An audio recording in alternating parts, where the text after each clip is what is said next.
यह भारत का एकमात्र ज्वालामुखी है जो अंडमान निकोबार के पास स्थित है और इस ज्वालामुखी का नाम बैरन है।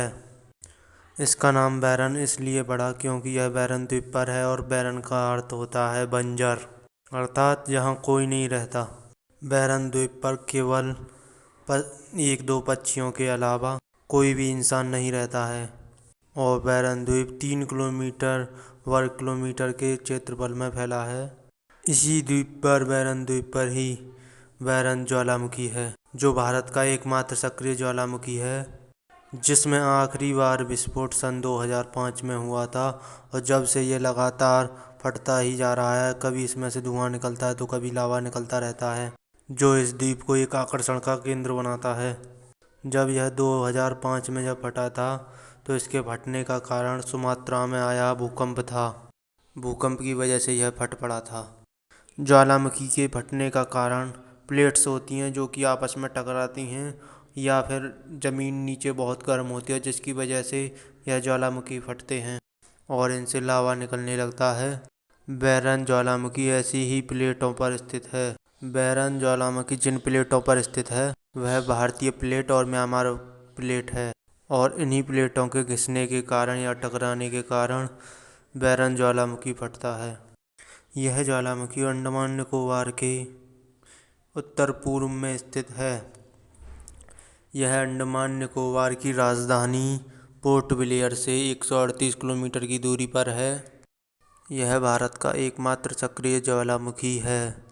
वैसे इस ज्वालामुखी का पहली बार फटने का प्रमाण सन 1700 के करीब में पता चलता है और जब से लेकर अब तक यह ज्वालामुखी लगातार फट रहा है।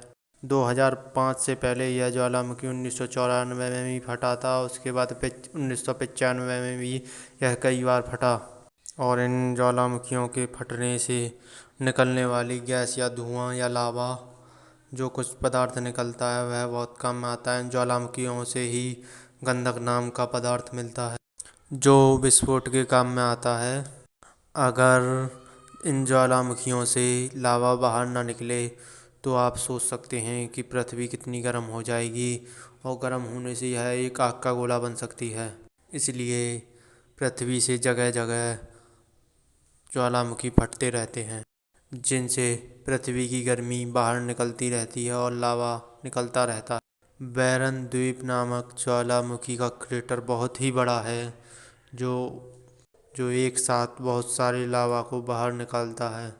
इस ज्वालामुखी से निकलने वाले लावा की स्पीड 80 किलोमीटर प्रति घंटा की रफ्तार से हो सकती है और इससे निकलने वाले धुएं की रफ्तार 3 किलोमीटर प्रति घंटा होती है। वैसे तो पूरे भारत में एक भी ज्वालामुखी नहीं है।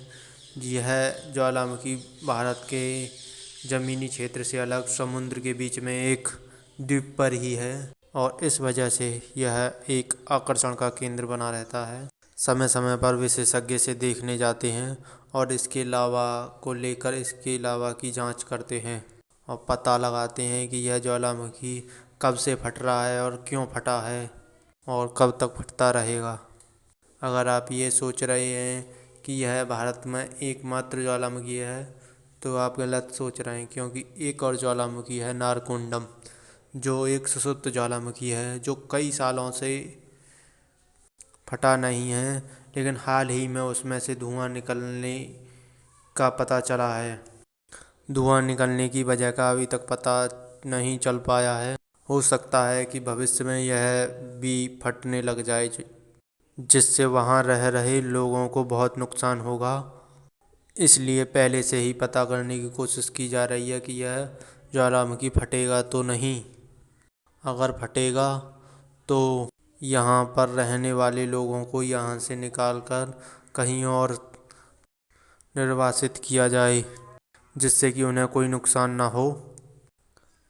अगर आपको मेरी वीडियो अच्छी लगी हो तो मेरे चैनल को लाइक एंड सब्सक्राइब करें और आने वाली वीडियो के नोटिफिकेशन के लिए बेल आइकन पर क्लिक करें जिससे कि वीडियो का नोटिफिकेशन आप तक पहुंच सके और आप वीडियो को देख सकें।